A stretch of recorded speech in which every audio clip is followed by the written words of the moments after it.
لا إله إلا الله لا إله إلا الله لا إله إلا الله لا إله إلا الله لا إله إلا الله لا إله إلا الله لا إله إلا الله لا إله إلا الله أنت المجيب أنت الرقيب أنت السميع لمن يريد.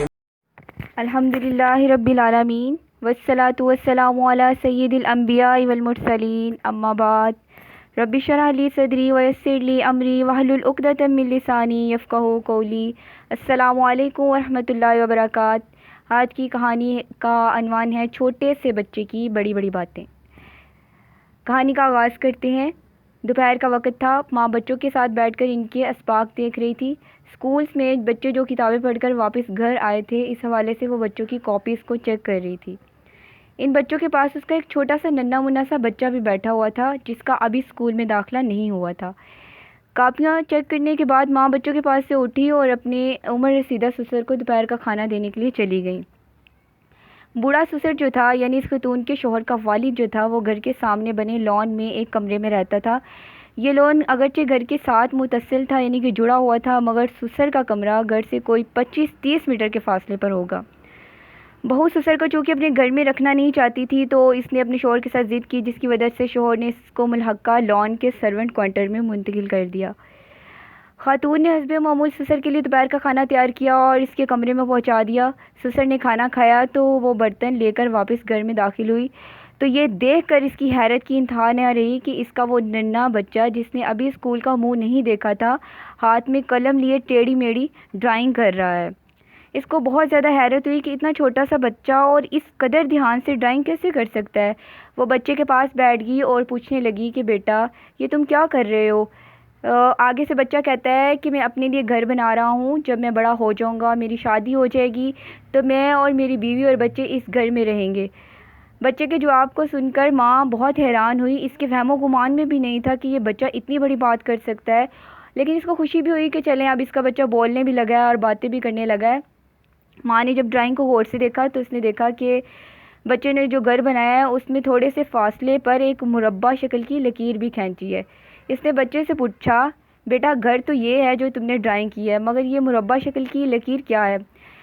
بچے نے بغیر سوچے سمجھے جڑ سے جواب دیا امی جان یہ آپ کا گھر ہے، یہ میں نے آپ کے لیے بنایا ہے. جب آپ بوڑھی ہو جائیں گی تو میں اپنے اس گھر میں رہوں گا اور آپ اس مربع شکل والے گھر میں رہیں گی. ماں نے اپنے بیٹے سے کہا کہ کیا تم مجھے اپنے گھر میں الگ رکھو گے؟ یہاں تو میں اکیلی رہوں گی، میرا کوئی بھی غم گسار نہیں ہوگا، یعنی کہ غم بانٹنے والا کوئی نہیں ہوگا. میں اکیلے گھٹ گھٹ کے کیسے زندگی گزاروں گی؟ بچے نے آگے سے جواب دیا نہیں ماں، میں آپ کو اکیلا نہیں رہنے دوں گا، بلکہ جیسے دادا جان کا کمرہ ہے نا، اسی طرح میں آپ کے لیے بھی بناؤں گا. آپ کے پاس کبھی کبھی چکر لگایا کروں گا اور میری بیوی آپ کے پاس کھانا لے کے جایا کرے گی. بچے نے یہ باتیں غیر شعوری طور پر کہی تھی، لیکن ماں کو اس کی باتیں سن کر بہت بڑا دھچکا لگا. ہو سکتا ہے اللہ تعالیٰ نے اس کی ماں کی ہدایت کے لیے یہ سب اس کے منہ سے نکلوایا تھا. اور وہ کہتے ہیں نا عقل مند کے لیے اشارہ ہی کافی ہوتا ہے. اور یہ چھوٹے سے بچے کی باتوں میں ایک بہت بڑا پیغام تھا، ایک درس عبرت تھا. اس نے جب بچے کی باتوں پر غور کیا اور سسر کے ساتھ اپنے رویے کا جائزہ لیا تو اپنے دل میں کہنے لگی اللہ تیرا شکر ہے، اس نے میرے ننھے منھے بچے کی زبان سے ایسی بات نکلوائی ہے جو میرے لیے درس عبرت ہے اور ہمیں سدھرنے کا موقع مل گیا. نہ جانے ہمارے دل میں یہ بات آتی یا نہ آتی اور ہماری اولاد ہم سے وہی برتاؤ کرتی جو ہم اپنے والدین کے ساتھ کر رہے ہیں.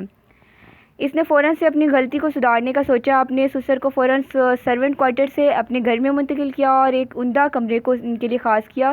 پھر سسر کے لیے ہر طرح کی سہولت کا خیال رکھا. سسر کو کمرے میں جب منتقل کیا گیا تو اس کے چہرے پر خوشی بہت زیادہ نظر آئی. اس کو اپنے پوتے اور پوتیوں کو دیکھ کر بہت زیادہ خوشی ہوئی. شوہر شام کو آفس سے گھر آیا تو یہ اسے دیکھ کر بہت زیادہ تعجب ہوا کہ اس کے والد کا بیڈ روم اس کے گھر سے متصل کمرے میں سجایا گیا ہے اور صاف ستھرا کیا گیا ہے. اسے یوں لگا جیسے اس کی آنکھیں کوئی خواب دیکھ رہی ہوں. پھر اس نے اپنی بیوی سے پوچھا کہ یہ کیا ماجرا ہے؟ والد صاحب کا بیڈ روم اور گھر کے اندر؟ میں کچھ سمجھا نہیں، آخر یہ نقل مکانی کس طرح سے ہوئی؟ بیوی نے پھر شوہر کو جو واقعہ پیش آیا تھا وہ پورے کا پورا بتایا اور کہا کہ میرے بیٹے نے جب یہ اس طرح سے بنایا تو مجھ سے یہ بات برداشت نہیں ہوئی کہ میرا گھر اس طرح سے الگ ہوگا، تو میں نے عبرت کے طور پر سوچا کہ کل کو میرا انجام یہ ہو، میں آج ہی اللہ تعالیٰ سے توبہ کر لوں. بیوی کی باتیں سننے کے بعد شوہر کو بہت زیادہ خوشی ہوئی، اسے اپنے والد کے ساتھ بیوی کے بدلے اور رویے سے بے حد خوشی ہو رہی تھی اور وہ دل میں بہت زیادہ باغ باغ ہو رہا تھا۔ یہ واقعہ اور اس سے بہت سے زیادہ ملتے جلتے واقعات جو ہیں جو ہمارے ارد گرد رونما ہوتے ہیں، بہت سی خواتین اور حضرات ایسے خوش قسمت بھی ہیں جو بوڑھے ضعیف والدین کی خدمت بھی کر رہے ہیں، اور ایسی مثالیں بہت کم ہیں۔ اکثر اوقات تو یہ حال ہوتا ہے کہ والدین کے جذبات کو سمجھا نہیں جاتا، جب وہ بڑھاپے میں آ جاتے ہیں تو اکثر انہیں گھر سے بے گھر کر دیا جاتا ہے، لیکن بہت خوش قسمت ہیں وہ لوگ بھی جنہیں اللہ تعالیٰ زندگی میں سدھرنے کا موقع بھی دے دیتے ہیں۔ وآخر دعوانا ان الحمدللہ رب العالمین۔ لا إله إلا الله لا إله إلا الله لا إله إلا الله لا إله إلا الله